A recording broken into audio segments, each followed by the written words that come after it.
പരിയർ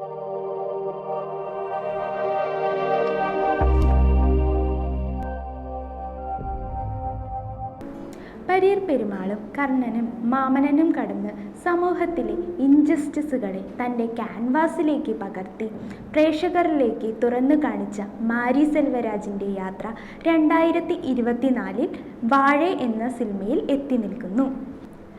അമ്മയ്ക്കും സഹോദരിക്കുമൊപ്പം തമിഴ്നാട്ടിലെ ഒരു ഗ്രാമത്തിൽ ശിവാനന്ദൻ എന്ന 12 വയസ്സുകാരനെ ചുറ്റിപ്പറ്റിയാണ് വാഴ.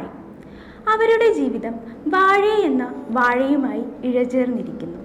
ഇത് പ്രതിരോധത്തിൻ്റെയും ആത്മവിശ്വാസത്തിൻ്റെയും പ്രതീകമായി കണക്കാക്കുന്നു.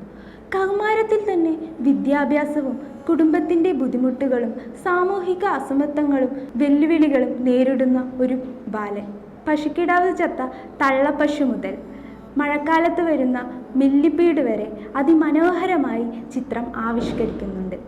അതോടുപരി തേനി ഈശ്വരൻ്റെ സിനിമാറ്റോഫോട്ടോഗ്രാഫിയും സന്തോഷ് നാരായണൻ്റെ സംഗീതവും കൂടിയാകുമ്പോൾ അതിമനോഹരമാകുന്നു സിനിമ. അധ്വാനത്തിൻ്റെ ചൂഷണത്തെക്കുറിച്ചും പ്രണയത്തെക്കുറിച്ചും ജീവിതത്തിൻ്റെ വേദനകളെക്കുറിച്ചും ഈ സിനിമ സംസാരിക്കുന്നു. യുവതലമുറ തീർച്ചയായും കണ്ടിരിക്കേണ്ട ഒരു സിനിമ തന്നെയാണ് ഇത്. തൻ്റെ സിനിമ തന്നെയാണ് തൻ്റെ രാഷ്ട്രീയമെന്ന് അദ്ദേഹം വീണ്ടും നമ്മെ ഓർമ്മപ്പെടുത്തുന്നു. ഇതിലെ ഓരോ രംഗവും ഓരോ ചിത്രീകരണവും നമ്മളെ 90കളിലേക്ക് ഓർമ്മിപ്പിക്കുന്നു. ഇതിൽ കമ്മ്യൂണിസവും വിദ്യാഭ്യാസവും ഇൻഡയറക്റ്റായി കാണിക്കുമെങ്കിൽ പോലും ഇതിൽ വിശപ്പെന്ന യാഥാർത്ഥ്യത്തിലേക്കാണ് കഥ വീണ്ടും നമ്മെ കൊണ്ടെത്തിക്കുന്നത്. എത്ര അത്ഭുതകരമായാണല്ലേ മാരി സെൽവരാജ് ജീവിതത്തിൻ്റെ ഓരോ പശ്ചാത്തലവും ഈ സിനിമയിലൂടെ നമുക്ക് കാണിച്ചു തരുന്നത്.